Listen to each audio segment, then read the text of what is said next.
Graça e paz, querido irmão, você é aluno de teologia, que saudade de estar aí com vocês, não é? Mas vocês estão estudando, não estão estudando? Nós estamos com muita saudade, estamos orando por cada um de vocês e esperamos que através desse vídeo, dessas videoaulas, nós conseguimos chegar até vocês e transferir ou facilitar alguns conhecimentos que nós estamos buscando, que você está buscando através deste curso de teologia. Né? Muita satisfação, obrigado por você estar ouvindo e vendo, né? E eu queria que você se inscrevesse no canal, aqui embaixo, no canal. Não deixe de inscrever no canal. Você precisa se inscrever no canal. Nós temos outros materiais que estão chegando aí, materiais nobres sobre liderança, materiais muito bons. E eu, claro, nós estamos aí nessa pandemia aprendendo aí outros métodos, né, de ensino à distância e também gravação de vídeo, que é uma coisa nova, né? Mas eu creio que você vai ser abençoado. Fique comigo até o final, hein? Até o final, hein? Eu pergunto para você, você já fez os exercícios do outro material? Não esqueça, hein? Não esqueça, hein? Eu quero agradecer a Débora, o César, né? E toda a coordenação é da Débora, né? Da Débora. Eu quero agradecer ao nosso pastor Josimei também, um abração aí para todos vocês. Fique comigo, hein? Se puder colocar na televisão aí, chamar os outros da casa, vai estar aprendendo também alguma coisa. Então nós estamos estudando, vamos estudar agora algumas aulas, né, videoaulas, né, a história do pentecostalismo, que o presidente aí, o diretor-geral do curso, né, Escola Preparatória de Obreiros Siloé, EPOS, o Clayton Ivan Pomering, meu grande amigo, grande Clayton, né? E nós vamos estar estudando, então, 4 videoaulas, né? Então fique ligadinho aí, na semana que vem temos mais uma aula, né?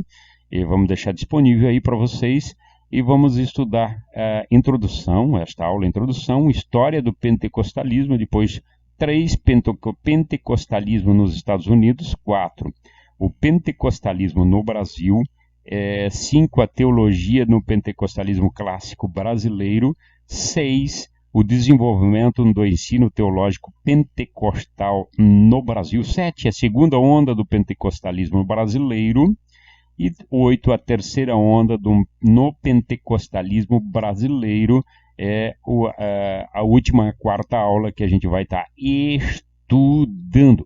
Portanto, pegue aí seu material, pega aí, acompanha o teu livro, né?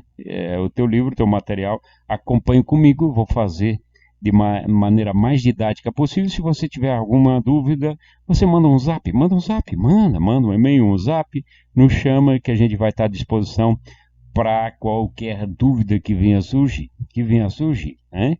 E legal, se você quiser assistir 1, 2, 3 vezes a aula, para você entender bem, vai ser legal. Entre lá, vamos lá então na nossa introdução. Eu preparei alguns slides com muito carinho para você. Eu vou acompanhar aqui, vamos ver se vai dar certo, né? Se vai dar certo, vamos jogar aqui então os slides aí. Vamos lá. Dá certo sim, dá legal, né? História do pentecostalismo que a gente vai estar estudando então nesta aula. A introdução, a grande introdução, né? Aqui na página 5 você pode acompanhar comigo, né? E não há identidade quando não se conhece o passado. A gente tem uma identidade, por exemplo, você que tem família e tudo mais, se você quer conhecer quem você é, qual o teu sangue, você vai ter que conhecer a tua história, né? Tua genealogia. Isso também não é diferente. Por isso que a gente vai estudar a história do pentecostalismo, né? Para também descobrir a nossa identidade, como a gente surgiu, porque a gente é pentecostal, né? E claro, a nossa identidade fundamentalmente é nossa história. A tua identidade é a tua história. Você tem uma história. Nós temos a história. E o pentecostalismo também tem uma história, né? Também tem uma história, né?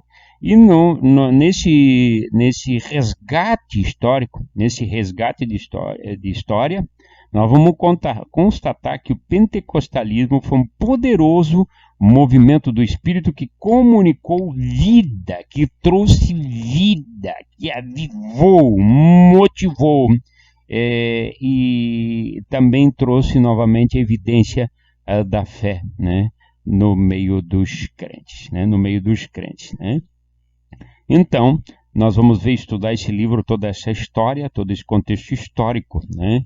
Então, vamos ver que é um método de abordar a história, contar a história, e esse material a gente também, diferente do outro livro que a gente estudou, História das Religiões, a gente estudou a história delas, não levou para o sentido teológico, para o sentido ortodoxo, né? E aqui, nesse material, não na primeira aula, mas nas outras aulas, a gente vai estudar a parte teológica daqueles que fugiram também e as distorções que aconteceram durante a história do pentecostalismo, né? Do pentecostalismo, né? Então, é um método descritivo. Também averiguar as implicações teológicas e sociológicas do referido movimento. Movimento, né? Entretanto, isso não vos impediu de apresentarmos algumas críticas, e a gente vai fazer também durante as aulas algumas críticas, alguns movimentos que aconteceram, né? Então, a presente obra, esse material que você tem na mão, inicia apresentando conceitos de ordem teológica que servirão de chave hermenêutica e chave de interpretação, ou seja, interpretação de texto e interpretação da história do movimento pentecostal, né? Então, vem comigo, vem para a aula, né? Esteja na aula, desligue tudo aí, rapaz, desligue tudo aí, minha irmã, desliga tudo aí, deixa lá, tira o celular pro lado aí, né? E preste atenção na aula. Nós precisamos voltar ao estudo da palavra, estudo da história, precisamos compreender melhor para não sermos enganados, né? Existe tantos movimentos, tantas vertentes, e a Bíblia é muito clara, ela diz que nós erramos por não conhecermos as Escrituras. Então, a gente tem que parar, estudar, ler. Eu tenho incentivado muito a todos a sentarem. Nós estamos à distância, eu me preocupo muito com você, meu irmão, muito, porque à distância a gente está já no contexto de estar na aula, da disciplina, você sabe como a gente cobra isso, a disciplina de estar sentado na aula, está assistindo a aula, fazendo alguns exercícios, cobrando tarefa. Imagina a distância, a gente não está presente. Eu quero que você marque o horário de assistir a aula, o horário de estar presente. A gente precisa ser disciplinado. Isso é o reino dos céus. Disciplina, organização, fazer um plano legal e acompanhar e anotando aí. Eu conto contigo aí. Deus nos chamou para isso, né? Então vamos lá. Vamos lá para a história do pentecostalismo, né? A história do pentecostalismo. Então nós estávamos falando um pouquinho da introdução, né? Então, investigar a história é deparar-se com a manifestação do Espírito Santo que gerou unidade, né? Que gerou esta unidade, uma vivência mais cotidiana, diária da fé, né? Da fé. Sua principal característica foi e é a ação do Espírito Santo, vendo a ação do Espírito Santo dentro da comunidade, né? Sendo assim, é interessante a gente compreender para compreender melhor o pentecostalismo, é necessário então a gente, para ter uma compreensão mais clara, conhecer a história dos grandes avivamentos, né? E houve grandes avivamentos. E Deus usou pessoas, homens, para que... E não foram muitos, sempre foram poucos, né? O início sempre foi por poucos, Deus usou homens para manter a unidade, a ação do Espírito Santo. Porque é uma coisa interessante, o homem ele se acostuma ele se acostuma a não ir na igreja, ele se acostuma a não ler a Bíblia, ele se acostuma a não ensinar os filhos, ele se acostuma a não orar com muita fé, ele vai se acostumando, né? E o que acontece? De vez ou outra na história, Deus permite homens que se apegam e buscam novamente este avivamento, e nós vamos ver que tem uma história, né? Que pessoas realmente investiram no estudo, e investiram em oração, investiram em santificação, para esse movimento novamente voltar e se aquecer. É como uma fogueira, né? Se você não agitar o fogo, as brasas, né, vão enchendo de cinza, vão se apagando, né, a coisa vai amortecendo, quando vê o fogo se apaga. Mas se a gente chegar um pouquinho mais de brasa, dar uma sopradinha, né, o fogo reativa novamente. Isto é, a gente voltar, e no contexto da história do pentecostalismo é assim. Deus soprando novamente, colocando outros servos aquecidos, né, com desejo pela palavra, e aí é necessário a gente conhecer a história dos principais momentos que a gente conhece, que está relatado. Eu creio que muito das histórias a gente vai entender na eternidade, né? Nós vamos lá. Então, investigar a manifestação do Espírito Santo gerando unidade e vivência cotidiana de fé. Então, nós precisamos de uma necessidade de leitura teológica, pentecostalidade, que é a palavra-chave, né, hermenêutica para compreender a história do pentecostalismo, né? A gente precisa disto, né? Vamos lá. Ponto 2.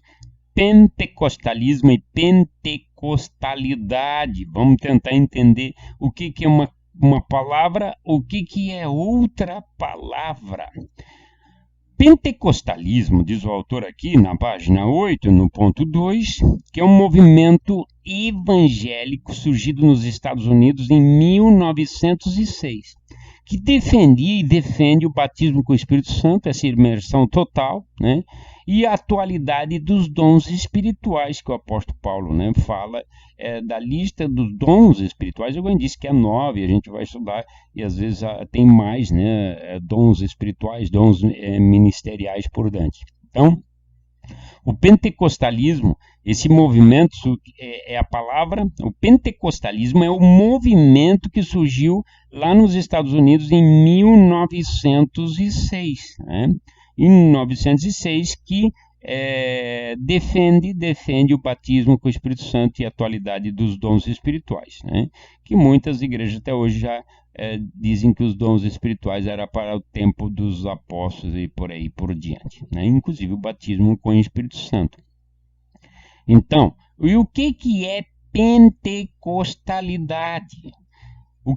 Pentecostalismo é aquele movimento que surgiu, né, lá nos Estados Unidos. E pentecostalidade é a ação da igreja desde o Pentecoste, que perpassa o tempo e tem se manifestado ao longo da história, né? Então, pentecostalidade. Então, que é a ação do Espírito Santo desde os Pentecostes, que perpassa, né? É a ação. Eu acho que eu escrevi aqui errado, né? A ação, a afirmação do Espírito Santo sobre a igreja. É a ação do Espírito Santo sobre a igreja desde o Pentecoste. Quer dizer, pentecostalismo é um movimento evangélico que surgiu, né? E pentecostalidade é a ação, né? Que não está no movimento, mas que sempre está em ação. Que esta ação vem desde o derramamento do Espírito Santo lá no Pentecoste e passa o tempo, né, e continua se manifestando durante toda a história.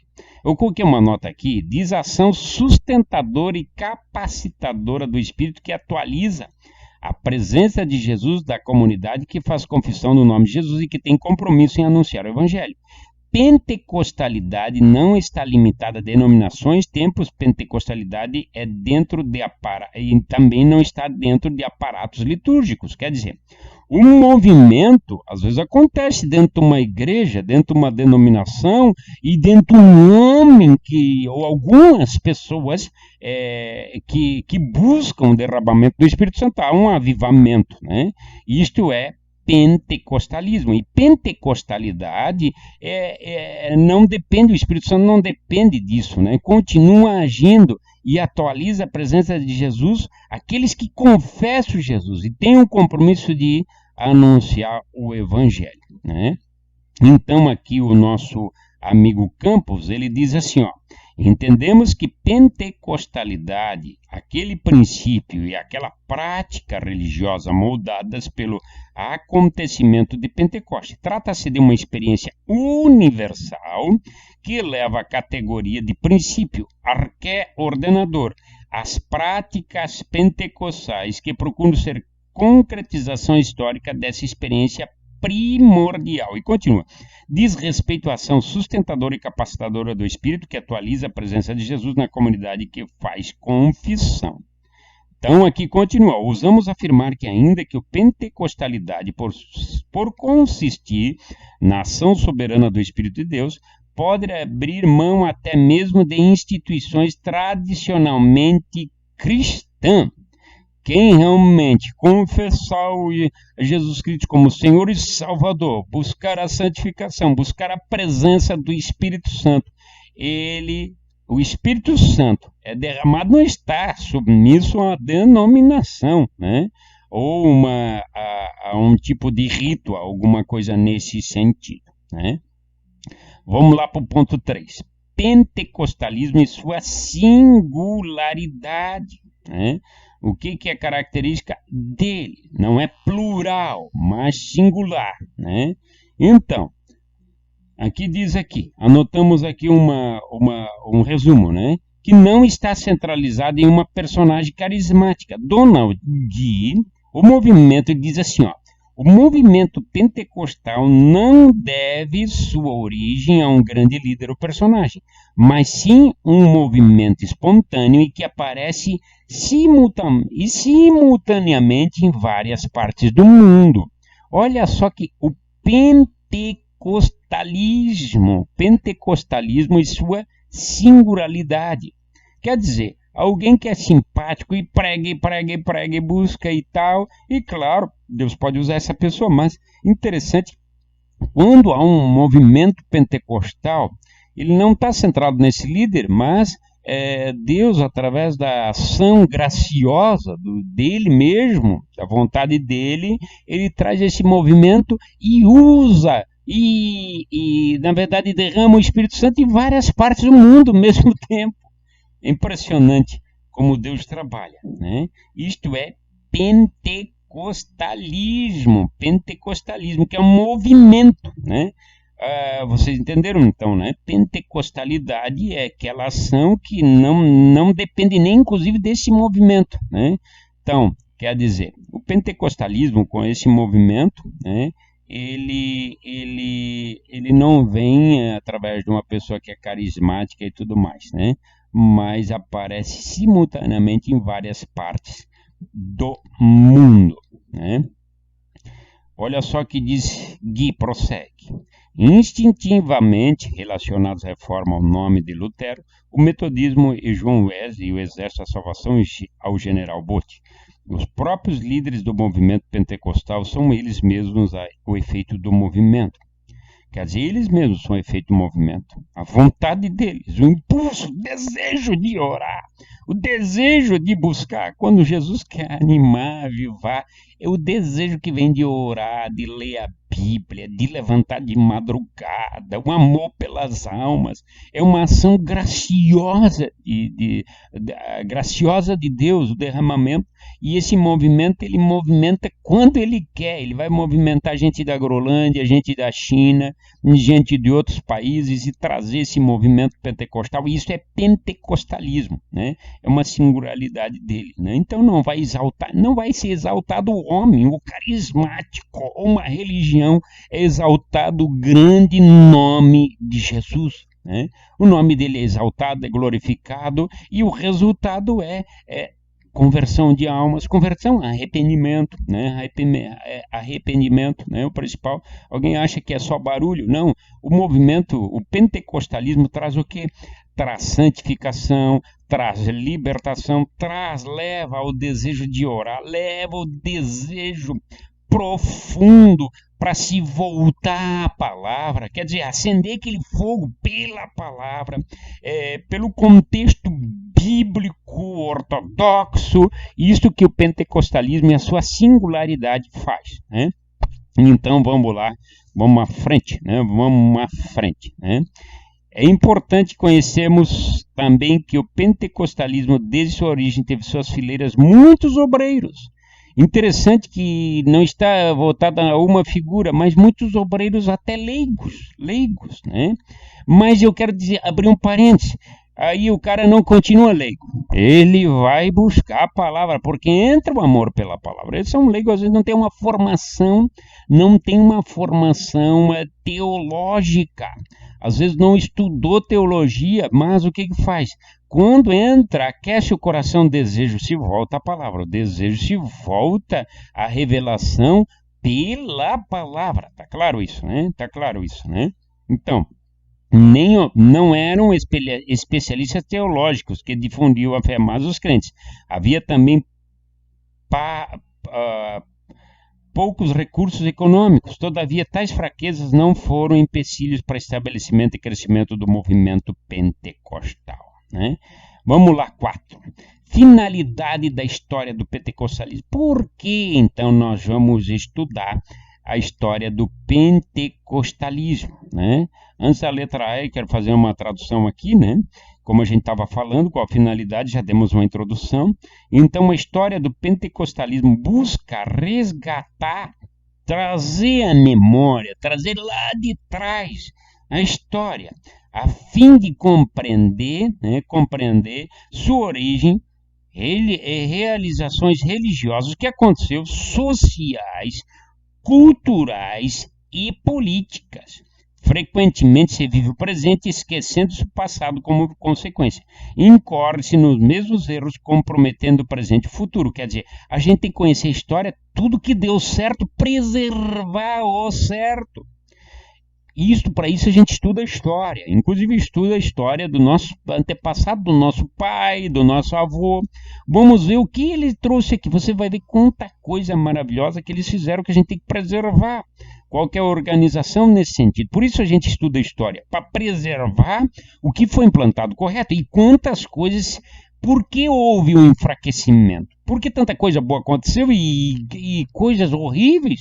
Por isso, quando a gente estuda a Bíblia, a gente estuda a história. Vamos ver homens, vamos ver famílias que deram errado, fizeram coisa errada, que nós não precisamos, que a história conta. Se fizer daquela forma, continua errando. Por isso, a finalidade da gente estudar, né? Estudar para que não incorramos nos mesmos erros, mas também preservamos aquilo que deu certo, né? Então, vamos lá. Letra A até a G, né? Conhecer os motivos e os efeitos das transformações pelos quais passaram as pessoas que se identificaram com o movimento pentecostal.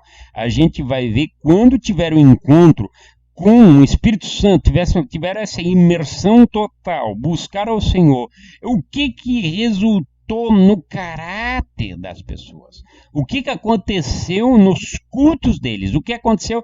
Que forma que foi daqui para frente o evangelismo? Que forma foi como a igreja se posicionou como em ação missionária, né? Letra B. Conhecer o contexto histórico em que surgiu o pentecostalismo.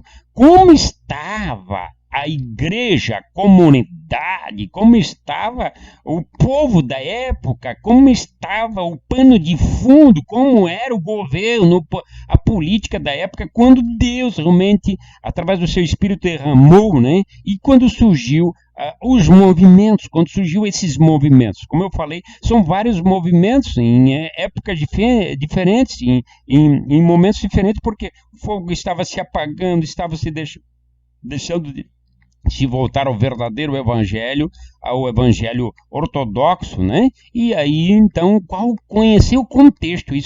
A gente vai estudar nessas 4 aulas como estava cada momento daquele em que aconteceu isso. Letra C, identificar a pentecostalidade presente nos movimentos de avivamento. Letra C, né? Identificar a pentecostalidade presente, quer dizer, como é que estava, nós estudamos aqui, pentecostalismo, é o movimento. Pentecostalidade é a ação do Espírito Santo. Como estava o Espírito Santo nesta época? Né? Como estava a busca por ele? Como estavam as manifestações? Que foi necessário um movimento aí. Né? E a letra D, investigar as origens do pentecostalismo em nossos dias. Dá uma olhada como é que está hoje. Né? Como está o Brasil, como está a Grolândia, como está a nossa igreja. Letra E, entender as evoluções ao longo da história que caracterizam o pentecostalismo, a fim de analisar o modo responsável das igrejas pentecostais hediernas, porque muitas se dizem pentecostais, mas nós vemos tão longe da palavra, estão trazendo tanta heresia, na verdade, estão contando, né, e estão pregando e anunciando um evangelho estranho aí, né, estranho aí, e por isso é interessante a gente conhecer a história, para ver esses movimentos, né, a evolução da história, quer dizer, se volta a questão lá, né, da pentecostalidade, né, e analisar, fazer uma comparação. Isso, fazer a comparação. E letra E, reconhecer sua importante contribuição para a evangelização do mundo. E a gente entender que esse movimento, que trazendo alegria, trazendo ânimo, motivando, como impulsionou, foi um combustível, foi um motor, né, um motor para evangelizar o mundo. Né? E letra F, através de uma acurada análise do passado, compreender melhor, apontar as perspectivas para o futuro em relação ao movimento pentecostal. Dá uma olhada aí, se não acontecer um movimento, como isso pode decair de novo, né? Como isso pode, lá no futuro, trazer problemas, né? Vamos lá. 5, ainda na página 11, acompanha, vai lá folhar comigo, página 11, vem comigo, 5, tá lá, avivamentos na história. Então nós estamos falando do resgate da história, nos reportaremos aqueles movimentos de avivamento cuja pentecostalidade se fez presente. Quer dizer, nós vamos estudar nesse material onde estava a pentecostalidade presente, que realmente aconteceu um movimento que foi bíblico, que teve a origem lá no Pentecoste, essa ação do Espírito Santo trazendo esse resultado que a Bíblia afirma. Isso nós vamos estudar. Porque teve muitos movimentos aí, né, que não teve pentecostalidade, né? Então, pentecostalidade presente, ter princípio pentecostal, pentecostalidade, avivamentos, ação do Espírito Santo, que é uma análise plausível e necessária, né? Então, logo que houve avivamentos, houve pentecostalidade, ou seja, se fez presente a ação do Espírito Santo. Vamos lá, ponto 6, tá entendendo? Tá legal aí? Tá legal a aula? Tá, né? Então, vamos lá. 6. Os grandes avivamentos que precederam o pentecostalismo. Quer dizer, nós vamos ter que aqui dar uma olhada que teve grandes avivamentos que aconteceram antes do pentecostalismo. Outros avivamentos que a gente tem que dar uma estudada aí desse movimento principal aí dos Estados Unidos, a Rua Azusa e tudo mais, grandes avivamentos. Como nós falamos, a pentecostalidade, a ação do Espírito Santo, desde o derramamento do Espírito Santo lá no Pentecoste, ele nunca deixou de existir, sempre continuou em evidência. E o fogo nunca se apagou. Deus sempre teve o povo dele, né? O povo dele com os dons espirituais atuais, claro, que em momentos da história que a coisa, né? E Deus teve de agir e interferir dentro das comunidades. Vamos lá, então, os grandes avivamentos. Após a reforma protestante, Deus levantou grandes heróis da fé e esses permitiram que fossem instrumentos do Espírito Santo para a ministração de poderosos avivamentos para a igreja cristã. Como eu falei, isto é pentecostalidade, né? Pentecostalidade que nunca se apagou, por isso é próprio ação desses homens, Deus, através do Espírito Santo, instrumentalizando homens que se colocaram à disposição da ação do Espírito Santo. Sendo assim, impossível a gente descrever o início desse período. A gente não consegue dizer quando foi que aconteceu esses grandes avivamentos antes dos movimentos principais. Então, o pentecostalismo não é um movimento desvinculado do protestantismo histórico, mas sim diz respeito de forma histórica atual do Espírito Santo, que sempre se fez presente na Igreja de Cristo, né? E a gente, a seguir, vai fazer uma descrição sucinta dos principais líderes e movimentos. A gente vai estudar alguns líderes e movimentos aqui.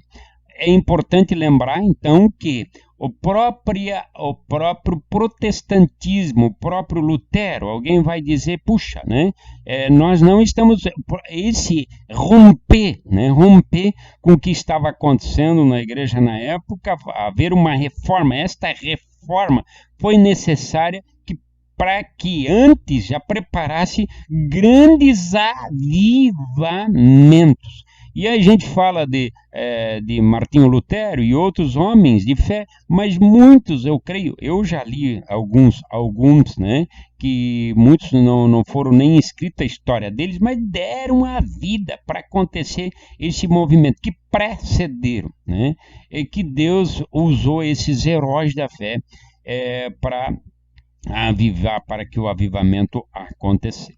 Né? Então vamos estudar os principais livros. Vamos lá então na página 12, né? Na página 12, 6.1, página 12, 6.1. Vamos lá na página 12, 6.1, então, os Quakers. Opa, vamos lá, os Quakers. Quem eram esses Quakers? Né? Quakers. O primeiro líder religioso dizer aos fiéis para tremerem diante de Deus gerou o nome de Quakers. Eu vou ler de novo, olha só. O fato do primeiro líder religioso dizer aos fiéis para tremerem diante de Deus gerou o nome de Quakers, tremedores, quer dizer, tremam, ele começou a pregar. Tremam diante da presença de Deus. Gerou o nome de Quakers. As pessoas que tremem, né? Então, nós vamos ver aqui que gerou esse nome. Com inexistência de sacramentos, os Quakers permanecem em silêncio nos cultos, aguardando, eles ficavam quietos, né? Então, eles ficavam quietos nos cultos, mais concentrados e aguardando a manifestação do Espírito Santo, né? A respeito nesse movimento, a crença na possibilidade de uma comunicação direta com Deus. George Fox, que foi em 1624 a 1691, né? Então, o resumo aqui diz que clamou por um cristianismo espiritualizado e atacou a superficialidade das igrejas organizadas na Inglaterra. Quer dizer, as igrejas então estavam muito superficial, né? Então eles começaram a pregar contra isso, começou a buscar se aprofundar mais na questão espiritual, na comunhão com Deus, né? Começou a pregar para as pessoas tremerem diante de Deus, né? Então esses grupos, né, que com o fundador George Fox, né, e William Penn, foram responsáveis por movimentos de busca incessante pela presença de Deus, né?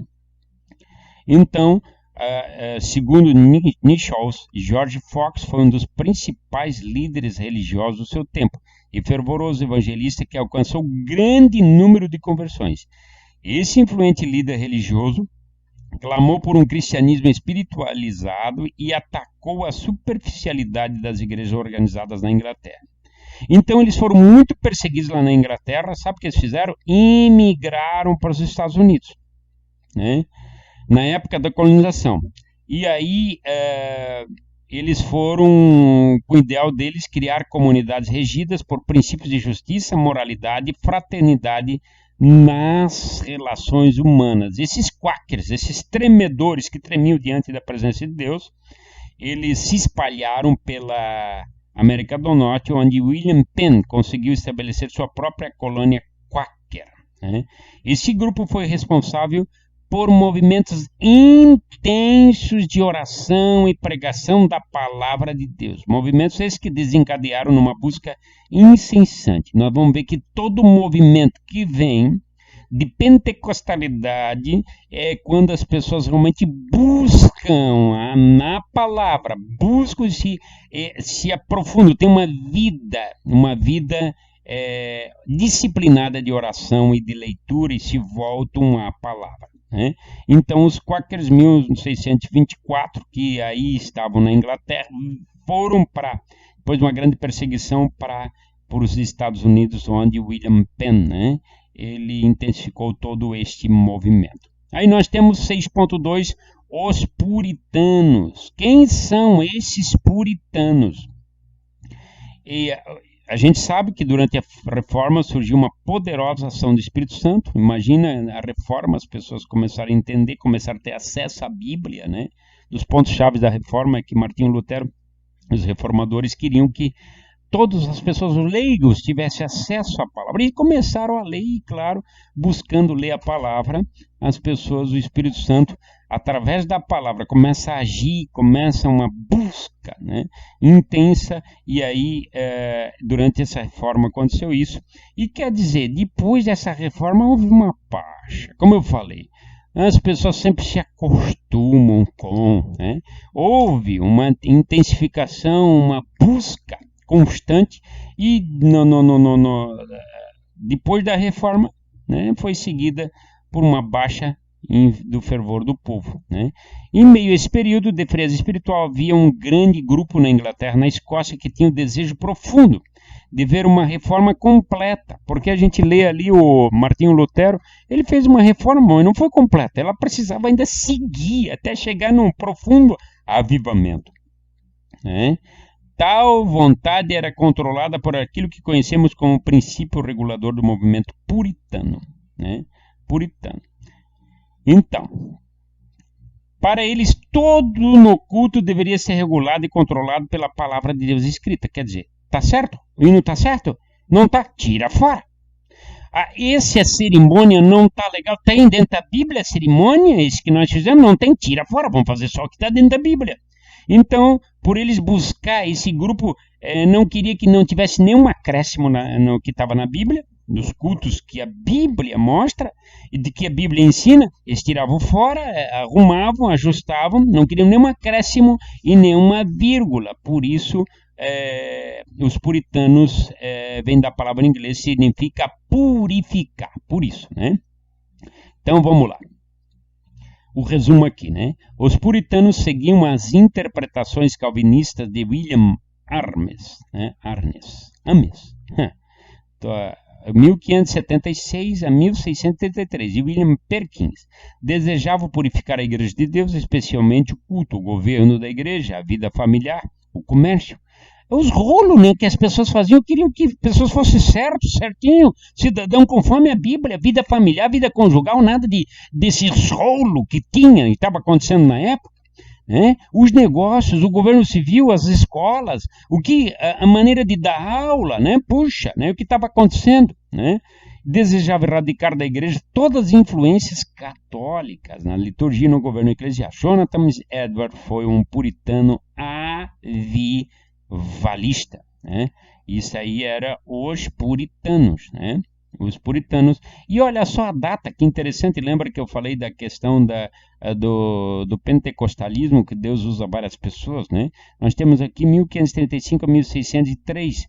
Nós temos 1624, 1691, né? Os Quakers, né? Você vê aqui os puritanos, né, numa época parecida em outros países, na Escócia, na Inglaterra, né? E agora nós vamos lá. Os pietistas na página 14, 6.3, lá no final. Pietismo surgiu na Alemanha no final do século XVII. Foi um movimento que nasceu como reação à teologia racionalista e ao dogmatismo que dominava a igreja oficial da Alemanha. Quer dizer, os alemães aí estavam num dogmatismo, né, e numa teologia muito racional.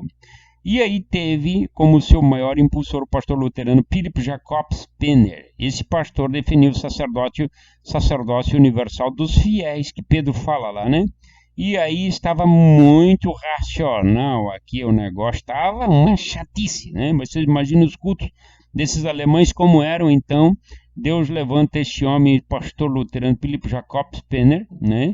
Em 1663, a data dele aqui é 1727, e também Conde Nicolau Louis von Zinzendorf. Nasceu com reação à teologia racionalista e ao dogmatismo que dominava a igreja oficial. Defendia o sacerdote universal dos fiéis, a leitura da Bíblia, quer dizer, lá tem umas regras, lá ia só a regra, já não era mais Bíblia, né? Então Deus levanta esses pietistas aqui, né?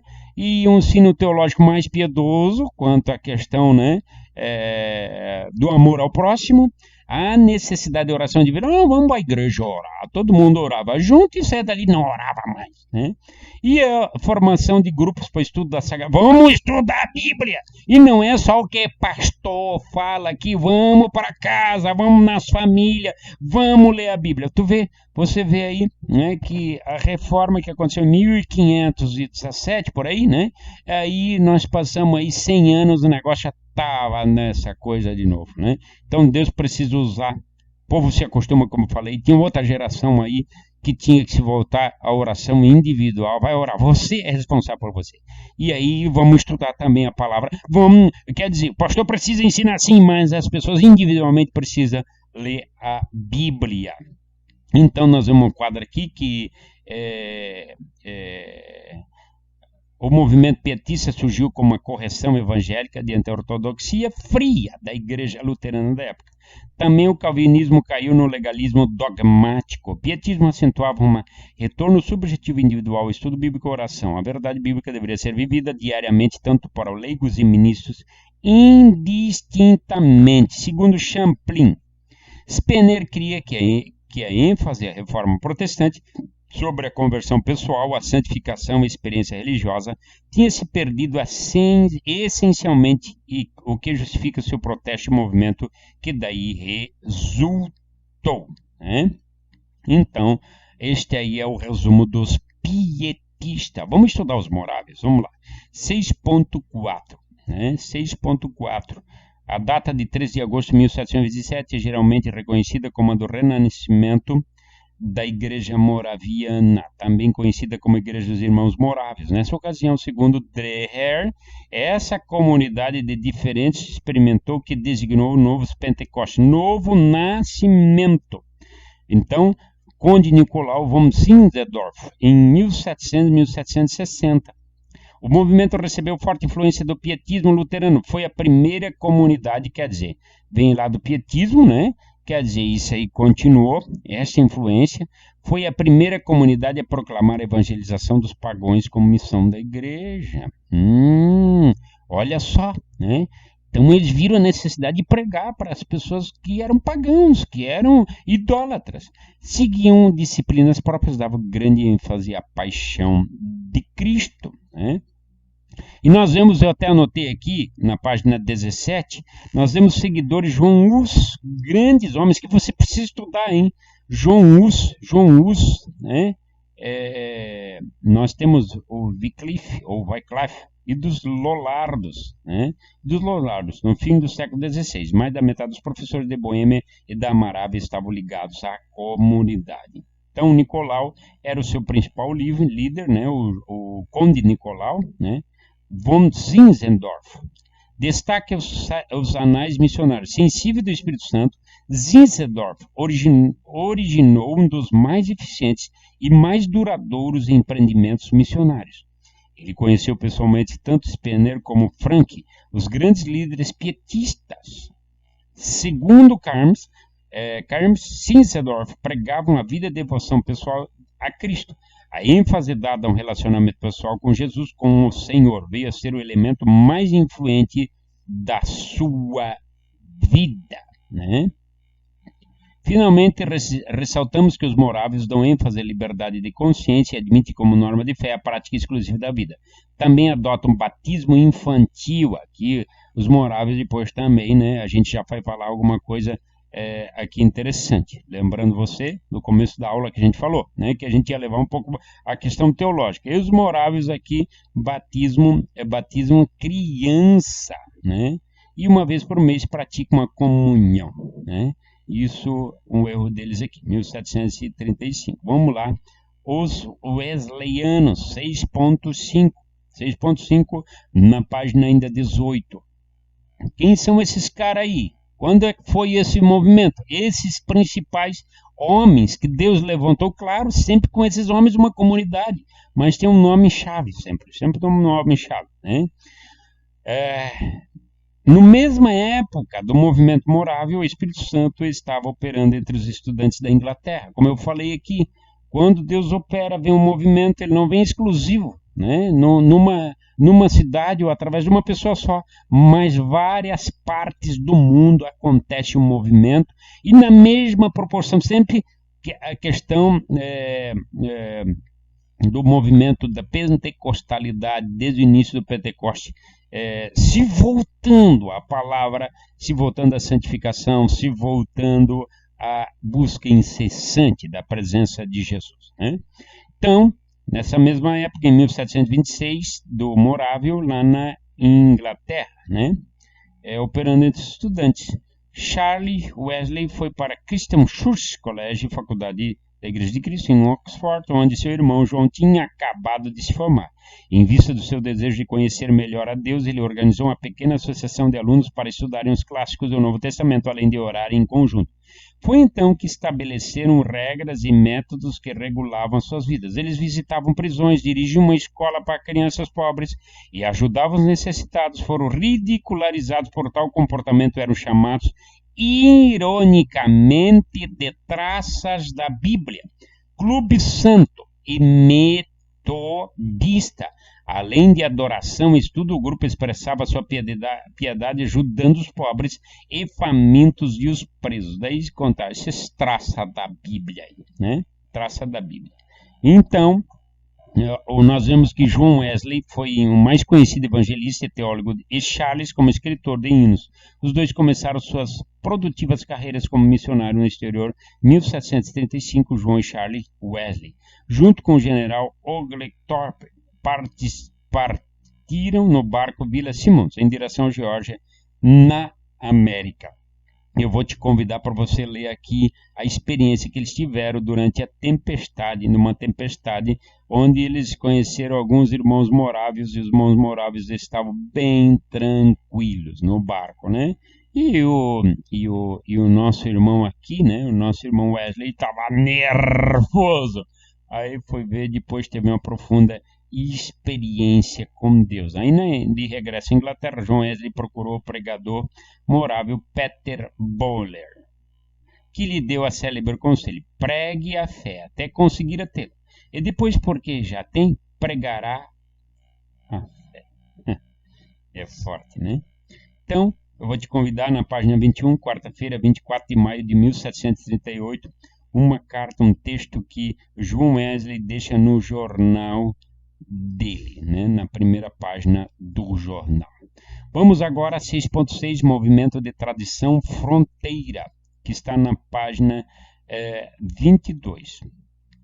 Interessante, né? Movimento de Tradição Fronteira Metodista, movimento avivalista de fronteira, caracterizado por biblicismo simples, autonomia da igreja local, pragmatismo, liturgia evangelística e movimentos espirituais. Vamos ver como é que aconteceu isso. Ela se refere a grupos religiosos que migraram, cresceram e prosperaram nos limites territoriais e oeste de Montes Apalaches, no século XVIII. Entre outros, podemos destacar a presença de batistas, metodistas, discípulos de Cristo e Igreja de Cristo. Por causa do seu espírito independente, os pioneiros normalmente davam pouca importância a qualquer tipo de estrutura eclesiástica organizada e hierárquica. Sem instrução e educação formais, não haviam necessidade de ter ministros religiosos treinados, nem livros de orações.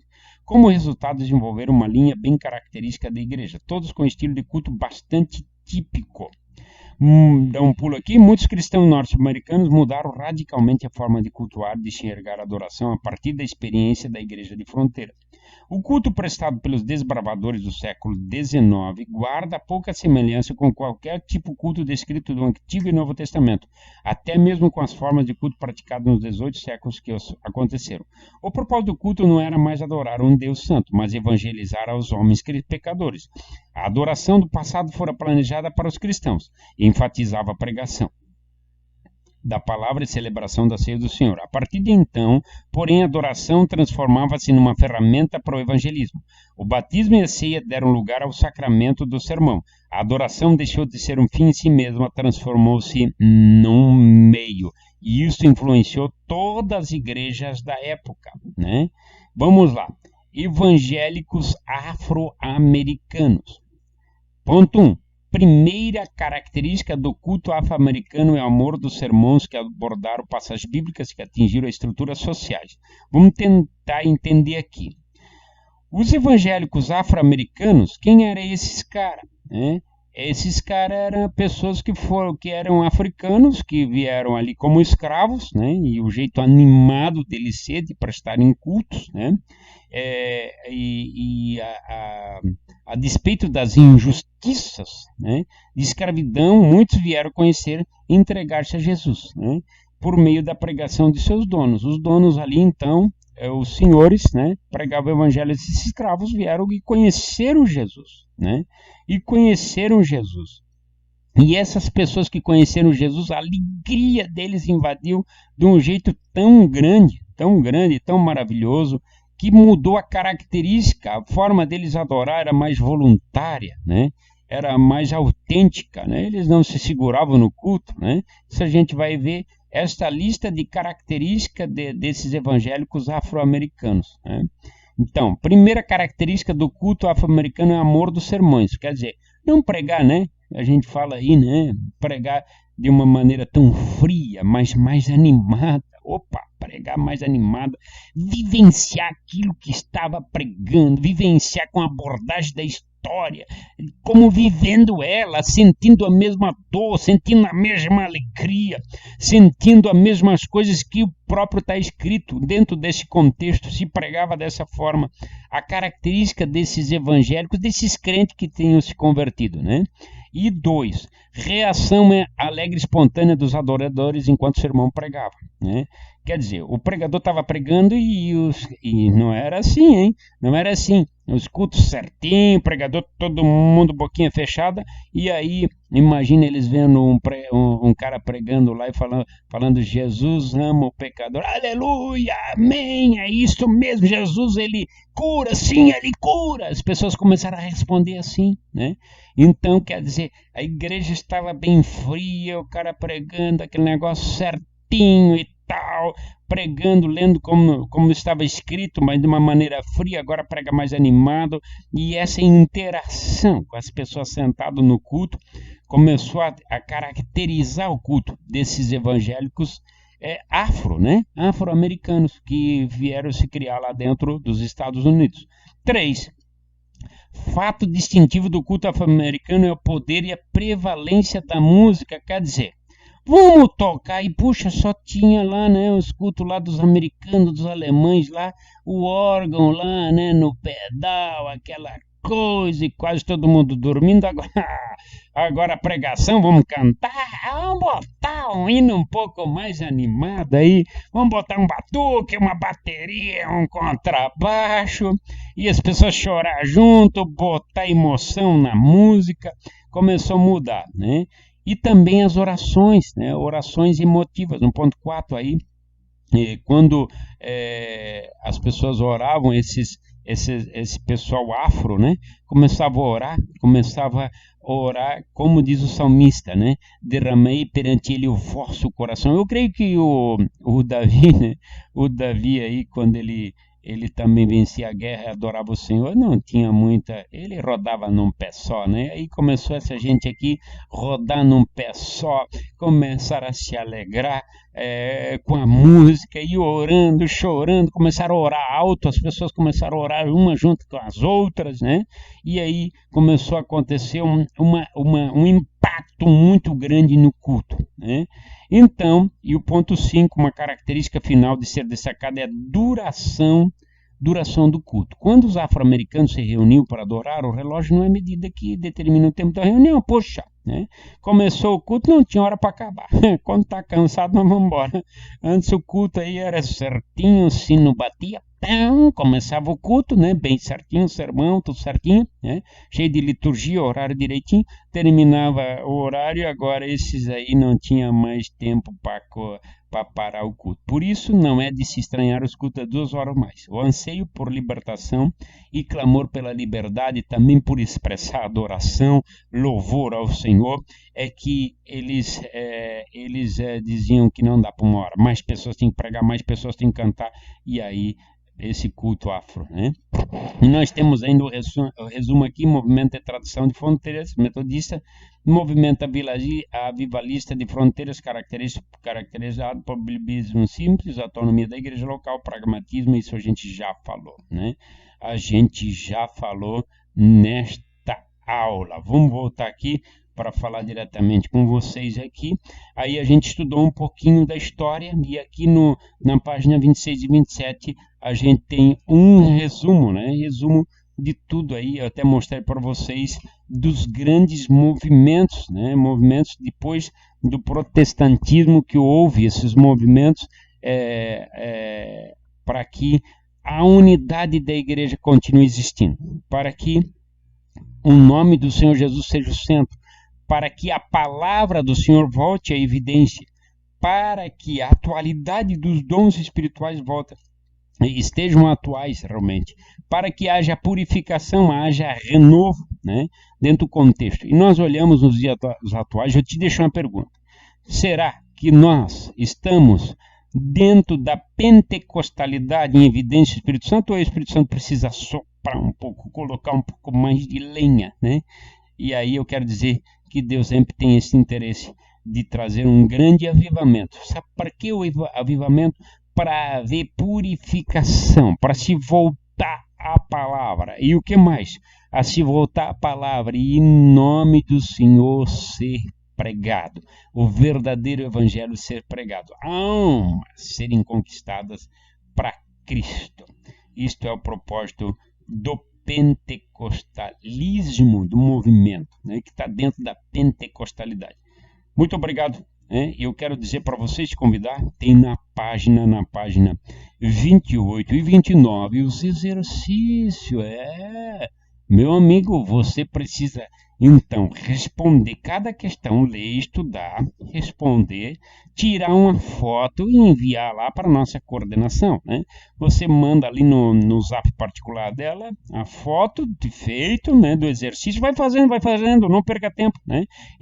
E eu tenho um livro um pouco mais antigo aí, ó, eu tenho mais exercícios, 3, 4 aí, ó. Tá com pouco exercício, aí a página 32 também, né? Então, eu quero te desejar uma boa semana e até a próxima aula em nome de Jesus. Amém.